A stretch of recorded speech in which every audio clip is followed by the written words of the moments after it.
नमस्कार, सुजत समाचार में आपका स्वागत है। मैं हूं आपके साथ सुधांशु सारस्वत। एक नजर हेडलाइंस पर। बेरोजगारी और महंगाई देश के लिए चिंता का विषय।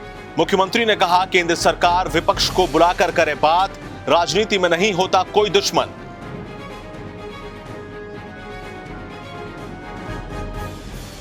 रीट परीक्षा को लेकर प्रदेश भर में किए गए व्यापक प्रबंध। जिला स्तर पर प्रकोष्ठ प्रभारियों की बैठक में समीक्षा।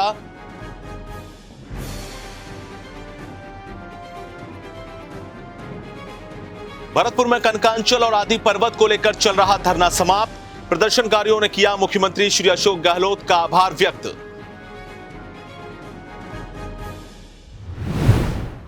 मुख्यमंत्री श्री अशोक गहलोत ने कहा कि देश में बढ़ती बेरोजगारी और महंगाई चिंता का विषय है। देश की आर्थिक स्थिति डावाडोल है। ऐसी परिस्थितियों में पूरे विपक्ष को बुलाकर बातचीत करनी चाहिए। उन्होंने कहा कि राजनीति में कोई दुश्मन नहीं होता है।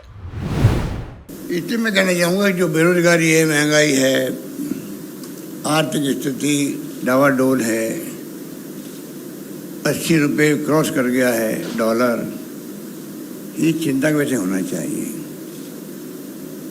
जो चुनौतियाँ देश के सामने हैं, डोकलाम की है या और कोई है, पूरे विपक्ष को बुला के बातचीत करनी चाहिए।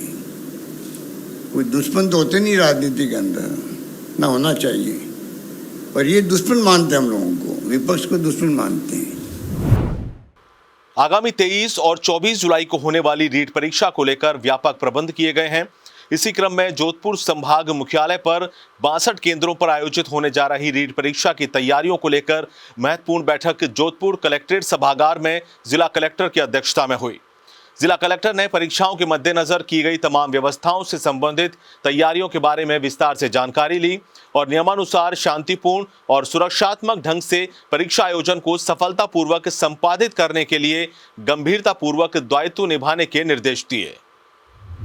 जोधपुर शहर में 62 स्थानों पर रीट की परीक्षा आयोजित की जाएगी। इसके लिए हमने जोधपुर शहर में जो संचालित 16 इंदिरा रसोइयाँ हैं, वहाँ पर भोजन की व्यवस्था रहेगी, जो 8 रुपये मात्र शुल्क पर भोजन उनको मिलेगा।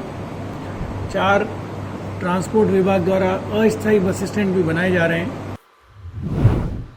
भरतपुर में कनकांचल और आदि पर्वत को वन क्षेत्र घोषित करवाने की मांग पर चल रहा धरना समाप्त हो गया है। भरतपुर के पसोपा में लगभग पिछले 1.5 साल से चल रहा साधु सन्यासियों का आंदोलन समाप्त हो गया है। इस संबंध में मैं स्पष्ट कराना चाहूंगा कि ये जो क्षेत्र है, जिसको आदि बद्री और कंकाचल पर्वत कहते हैं, इसको राज्य सरकार ने ये घोषणा करी है कि अगले 15 दिनों में नोटिफिकेशन निकाल के वन क्षेत्र घोषित किया जाएगा।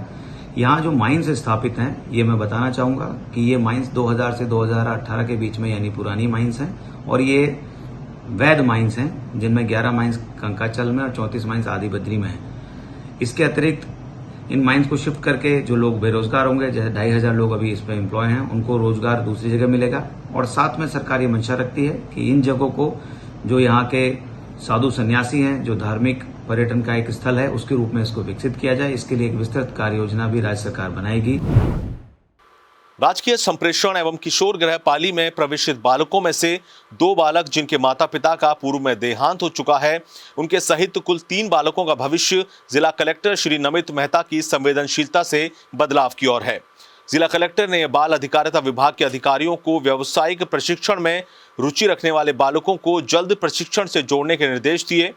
प्रशिक्षण प्राप्त कर रहे इन तीनों बालकों का कहना है कि 100 दिवसीय व्यावसायिक प्रशिक्षण प्राप्त कर हम ऑटोमोबाइल सेक्टर में अच्छी नौकरी या स्वयं का कार्य करने में सक्षम बनेंगे, जिससे हमारा करियर सुरक्षित हो सकेगा। तो मैंने यहाँ पे बहुत कुछ जानकारी ली है, मैंने बहुत कुछ जानकारी प्राप्त की है। मैंने यहाँ पे 2 व्हीलर के बारे में भी बहुत कुछ सीखा है और इंजनों के बारे में भी बहुत कुछ सीखा है और BS6 टेक्नोलॉजी के बारे में भी मैं जानकारी प्राप्त कर रहा हूँ। और अभी यहाँ पे सब क्लास के बारे में मैं यहाँ पे अंग्रेजी बोलना सीखा है, अंग्रेजी पढ़ना सीखा है, ट्रेन में आगे आगे खड़ा होकर अंग्रेजी बोलना सीखा है और IT लैब के बारे में फिलहाल सुजस बुलेटिन में इतना ही। कल फिर होगी आपसे मुलाकात, तब तक के लिए नमस्कार।